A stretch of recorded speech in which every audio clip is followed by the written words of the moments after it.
did y'all enjoy that first performance? Did y'all enjoy that? Studio audience, please. I love Thank that, you. We man. can hear you on the mics. Nice. Okay. I love the that, hootie man. hoos. Hootie hoo. So check it out, man. I just aged myself. You got the pants on. You got the don't look around. You got the Master P joints. The hootie hoos. The hootie hoos. I like that, man. Hey, man. So check this out, man. Why was Dante so good? Oh man, that's What an amazing talent. That's a gift, man. Yeah, bro. That's favor, man. And when you understand your purpose, it just comes natural. You know what I'm saying? That was awesome to just be able to witness. One of the things that he touched on is how he has to be mindful when he's around the house because of his children. You know, having a family. Do we have any parents in the house? Anybody got any children? Shout out to your parents, man. So where's the floating microphone? It's right here. But let me give the parents a shout out because the mere fact that the parents are in the house, it means somebody's watching them kids. Yeah, man. Somebody's watching them kids right now. So I think we'd be remiss if we didn't thank the person watching those kids so that you could be out celebrating with us this evening. For sure. Let's give that person a round of applause. For sure. I just gave all y'all props. When the recording comes out, you look amazing. Thank you. I love that. Yeah. But let's stay right there, man. How is life, you know, being able to find balance for yourself, but also being present for your children? What does that look like for y'all? I want the mic to go around the room, and I need somebody Let to me tell show you me what it that goes like looks first. Yeah. It goes by picking up the phone when your wife is calling you, even though you're recording a live podcast. Hey, babe, I love you. Welcome back. I'll talk to you soon. Love you. So that's how it goes. That's how it She goes. said what? She said what? But you got to pick up. You got to pick up, man. So yeah, I'm curious to know, man, how is it being a parent, and how do you find balance to do stuff like this for yourself, but then make sure you're there to be present with your children? What does that mean? We're going to talk to the audience first. Who got the mic? You. Come on, Paula. Come on, Paul. Talk to us, man. So, after taking a year off from work and coming back, You deserve it. thank you. What I have learned is there's not really a balance. Oh. There's not. There's priorities. Ooh. Okay. Amen. Family is priority one. So when your wife calls while you're recording the show, amen. If your kids are sick and you got to stay home from work, they just got to understand. And I've been fortunate enough to find a company that actually pushes that mission. So. I love that. Well said, Paula. Hogue, talk to me, brother. So I have 2 kids. I have my youngest will be 2 on Saturday. Congratulations, brother. Yeah. And my oldest will be 17. We see month. you.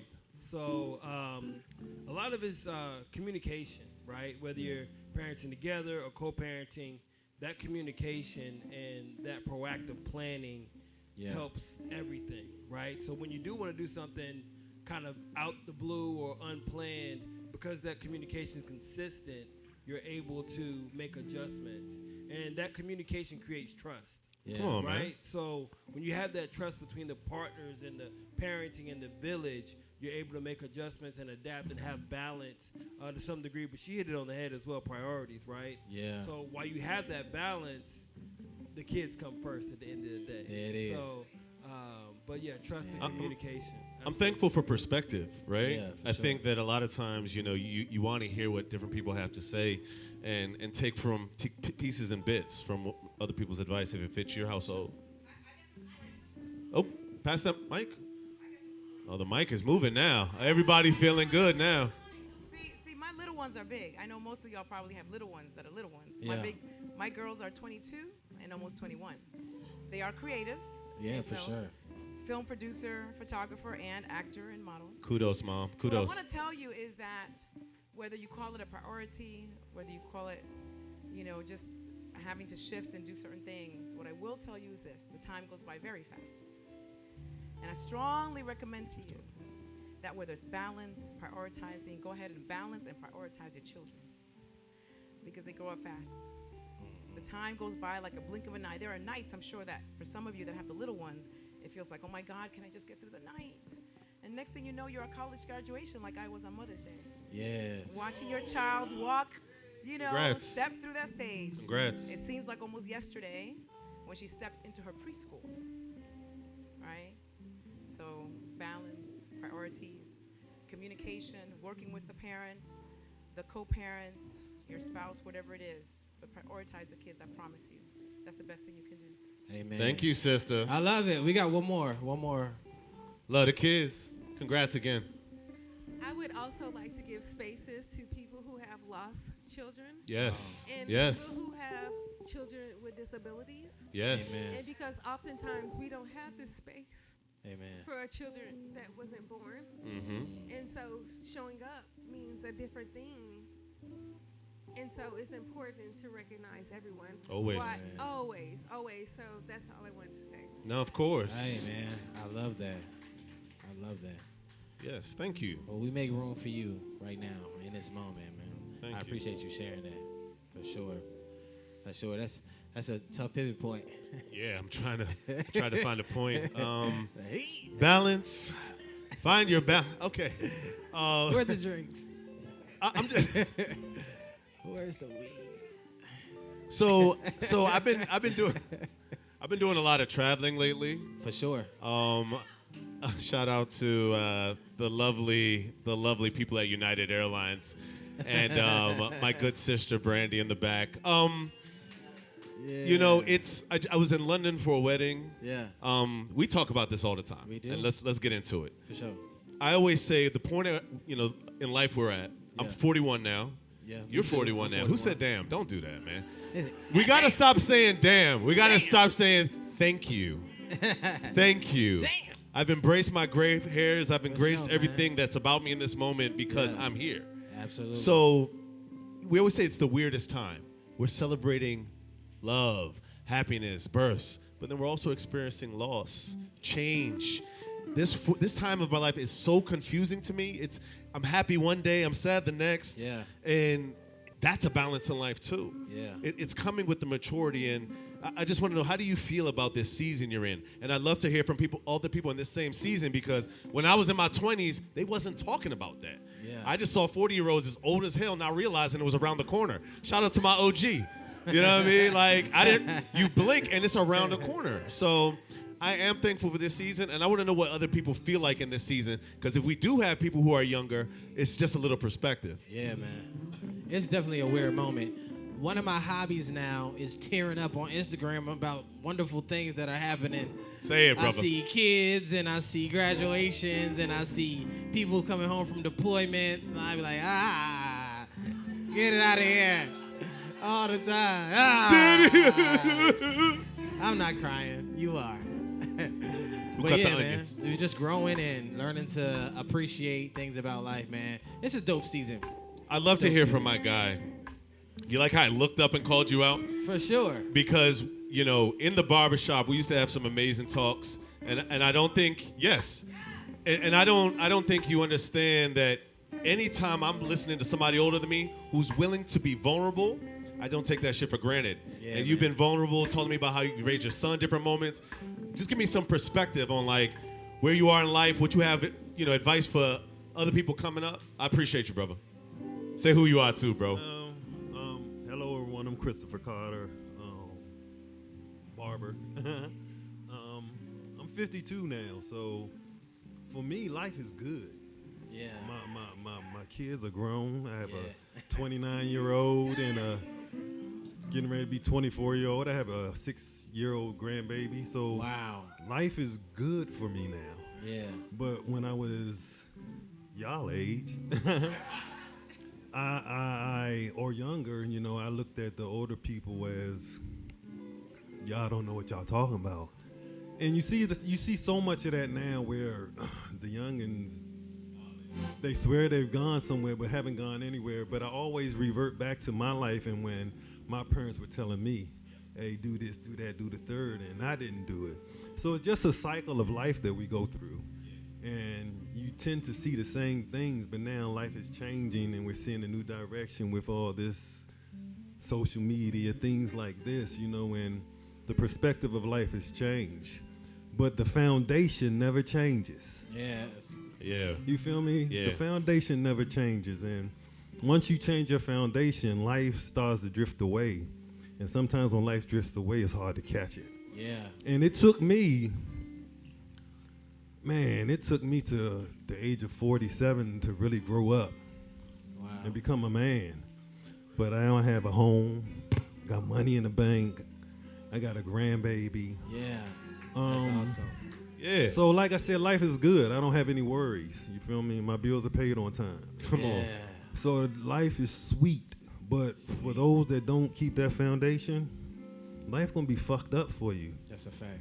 And I hate my language, but for real, Nah, if your foundation ain't right, if you're out here, I've been married, I got divorced. If you out here seeking marriage and that dog not out of you, if that hoe not out of you, don't do it, man. It ain't even worth My man it. keeping it real. Real My man talk. keeping It ain't real. even worth it. This the stuff. I had a good wife and lost her because I was fucked up. Come on, bro. You feel me? And men don't like to hear this because it knocks at your door. But when it knocks at your door, that's somebody, tapping on your shoulder telling you to wake up. So let's just be woke, never change your foundation, and show love, man, at the end of the day. Yes, sir. Come on, Chris Carter! Yeah. Brother. That's amazing, bro. I love that, man. Come on, man. Now, really quick. Is anybody born and raised in Washington, D.C.? Anybody?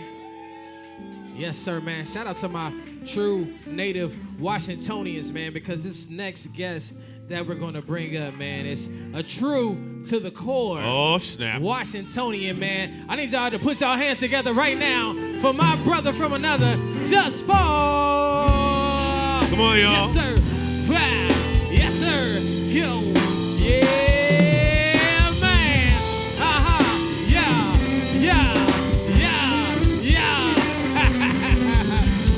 Let's go. Come on. Yes, sir. My brother. What's up, man? Hello, sir. Sit my black ass down. What's going on, man? How you been? What's going on, man? Man, it's a lot going on. Wow, where do I start? First of all, How's I'm your day? blessed to be alive, y'all. That part, man. That's What? real. Y'all make some noise for yourselves for being Come on, alive. y'all. We're gonna start right there. Yeah. Speaking of being a Washingtonian and seeing the city go in so many different directions. Last year, we had 274 senseless homicides in the District of Columbia. Wow. And so I start with I'm happy to be alive. Amen. And outside of homicides, we just never know, right, when it might be your day. And so every day above ground is a blessing. Yes, sir. Right. Speak it. The things I have going on, wow. Yeah, man. What's up, man? Talk to us. They're all facts. They're all facts. I'll start at fatherhood because that comes first, right? Yep. Yeah. I have 3 children. I got 2 boys and 1 girl. I did it exactly how I said I was going to do. Yeah. I was gonna You have called 2 it. boys and 1 girl. Phoenix, my 7-year-old, my 5-year-old, Princeton, and then Zayla's about to be 3 in October. Yeah. And they all love music. They Yeah. all can sing. Love it. 1 can dance. But they all super smart. They retain information really good. Yeah. So you got to be careful what you say around them. That's a fact. You got to be careful what you promise them because Yeah. they're not going to forget. Like, we're going to Dave & Buster's. Okay. Bet. We're going to Dave & Buster's. Yeah, 2 weeks man. later, I thought you said We going to Dave we was and going to Buster's. Dave & Buster's. Yeah. And so I'm in the community work. This leads to my community work because you can teach your kids whatever you want inside your house, but if you ain't doing nothing for the people outside, Yeah. you're sending your kids into a setup. Yeah. Because the whole time you're giving them all these principles and all of that, and the kids outside don't got those principles. So they go out there, and you best believe, I don't care what you tell them in the house, they're going to be influenced by the kids outside. Right. So you need to, put your hands on your community. And so right now I am the chairman of the Community Outreach Committee in Ward 6. Come on, brother. ANC, Nah, 6A. round of applause for this brother. They doing some amazing work down there. I'm actually running for commissioner in Ward 6 ANC. Here we go. commissioner. Hey. He done announced it at the dojo, y'all. Yes, Turn sir. up!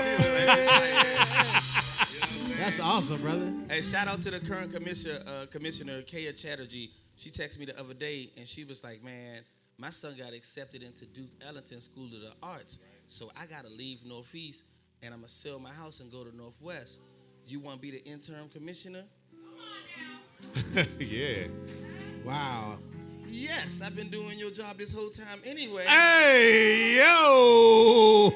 It's spicy at the dojo. Shout out to Kaya. I think the difference between me and a lot of the community leaders, especially elected officials, is that I'm from the community. So I get a chance to talk to the kids. I get a chance to be right there with them. I'm not afraid to walk up to the shooters. I'm not afraid of them. You know what I'm saying? I'm from Ward 8. I'm not afraid to die. I remember one time I was in Harlem, New York. I went to the Rucker, right? I'm just walking. I go to the Rucker, and I ain't realize, like, that's a hood. Polo Grounds is across the street from Polo Towers. So I said, I'm going to walk over to Polo Towers and meet people. Wow. Who you going to meet, I really was trying to get some za. Let me just... So I walked over there, and this dude was like, man, you know where you at? And I was like, the Rucker. He's like, nah, bruh. You up 155th. And I was like, oh, okay. He's like, you know, you could die around here. A lot of people don't make it out of here. And I was like, man, I'm from Berry Farm, dog. Come on, dog. Die back at home. Come on. You got the weed or not, man? Hey, yo. I'm from back. Hey, and shout out to 155th, all the people over there, because we all, I think War said it, the world is a ghetto. For the people who look like us, like it is, though, the world is a ghetto no matter where you go. And the fun part about it is that it don't gotta be negative. I'm still in touch with that person. Me and him Come is on, like bro. this now. Yeah. And it's because of the lack of fearlessness. Somebody told me a few years ago, on the other side of fear is love. Yeah. The reason why people hate their skin because they're afraid of it. But if they just take time to get to know it, they're going to fall in love with us. They always You do. know what I'm saying? They always do. Yeah. So that's the community work. I also have a nonprofit called Kids Crank that introduces kids to go-go. I'm working with the only youth go-go band right now that's ready to rock and roll. They call Pocket 3. Yes, sir. Pocket 3. Go-go band. I'm Uncle Paul. Shout out to Pocket 3. The cool part about Pocket 3 is they're from Annapolis, Maryland. Oh, wow. And they're very talented. And my purpose with them is to help them influence other children around the city to get away from the free car music, get away from the drill music. I know that's what you like, but it ain't helping nobody. It's really killing us. Bro. And so if you can come over into true musicianship in the official music genre of the district, you don't got time to shoot somebody while you at rehearsal. Come on. You know what I'm saying? You don't got time for that when you gig and when you got these shows, when you in a place like this, sharing this beautiful music. And so on the 4th of July, all the parents are here. Let me see y'all hand again. Let me see the parents. We got some uncles and aunties in here too, man. Aunties. We got, Y'all, on the 4th of July, we are doing a youth go-go, a kids crank at Metro Bar in Northeast DC. That's what's up. From 3 to 6. We got a youth DJ. We got Pocket 3. We got giveaways. I got a Chuck Brown mascot coming. Wow. You know what I'm saying? And so that is my community work, man. And I'm gonna get to the music part. I'm almost there. I do so much. You good, brother? It's just a dialogue, man. We rapping. All right. You're a historian too. I am a historian. That's where I'm going to. Yes, exactly sir. where I'm going. So So let me start with the go-go part. So go-go is DC's official music genre. 5 years ago, we made that the official music through customized legislation that we have in DC called Home Rule. How Home Rule works is the council makes the local laws at the John A. Wilson building on Penn Ave. The mayor approves it sometimes. And it goes to Congress. If it sits on their desk for 30 days, it automatically passes. Wow. So that only happens in U.S. territories. Puerto Rico, Hawaii, they get that. And D.C. got that too. And so that's how we made Go-Go DC's official music genre. But by talking about that in Kids Crank, we got to talk about DC's history. So we go into history, and when you go into history, you got to touch that National Mall, right? And so I do tours on the National Mall. I just came from one. Oh, wow. Right? I had 39 kids from up there in Massachusetts, Butler Middle School in Massachusetts. And so what I do, I take you around to the Lincoln Memorial, the Washington Monument, the U.S. Capitol, all around the National Mall, and teach about the U.S. history, and I introduce them to D.C.'s culture too. Because Yeah. I noticed a lot of tour guides, they ain't talking about the real DC. Right, We just exactly. Say, oh, that's the monument, 555 feet. But it's like, hold up, Slim. What about the mumbo sauce, my guy? Yeah. What about Facts. the half smokes? Have you ever had a glizzy? You know what I'm saying? So Whoa. I got that going on. Whoa. To a little LLC. Well, no diddy. No diddy. Yeah. But now we got that going on. And I'm doing tours for the community too, because it's not just for the tourists and people coming out of town. A lot of us don't know this town like that. We really don't. Nobody knows why Glendale. Who's Glendale? Why is Glendale called Glendale? What's Oxon Hill? Anybody know where Oxon Hill is? Oxon Hill, Ward 9, right? Oxon Hill. You born and raised in Oxon Hill? So Oxon Hill is because the English looked at that land and was like, man, this reminds us of Oxford, England, on a hill. Oxon Hill, you know what I'm saying? Wow. And it's like, when we know more about our city, we could treat it better because we know that what it's connected to. We know it's connected for real, to us as African Americans, and go past the America part, as Africans. Yeah. We know it's really our city. Come on, brother. Benjamin Banneker finished the map of D.C. Come in on, brother. 1791. It's been Chocolate City for quite some time. That's a fact. And so, further into that Chocolate City, Parliament made an album called Chocolate City. So who would I be not to do music and stick to this beautiful musical thing we got here? In the 1920s, Evelio Grillo brung the Cuban big bands to D.C. And I knew you was gonna go off. I knew you was gonna go off because this is a real thing though. I never realized it, but he brung it to Bohemian Cavern. Wow. Bohemian Cavern's on U Street. That's Black Broadway. You know what I'm saying? That's Black Broadway. We've been connected to this thing. And so by 1957, D.C. became the first black majority population major city in the United States of America. That's where we really got the name Chocolate City from. But the Cougars been following this whole movement from the 20s all the way up until 1975. Chuck Brown's first Cougar player was a Cuban cat, right? So boom. Now we got Go-Go. Yeah. So who are we to run away from this sound? Sheesh. I go towards that joint.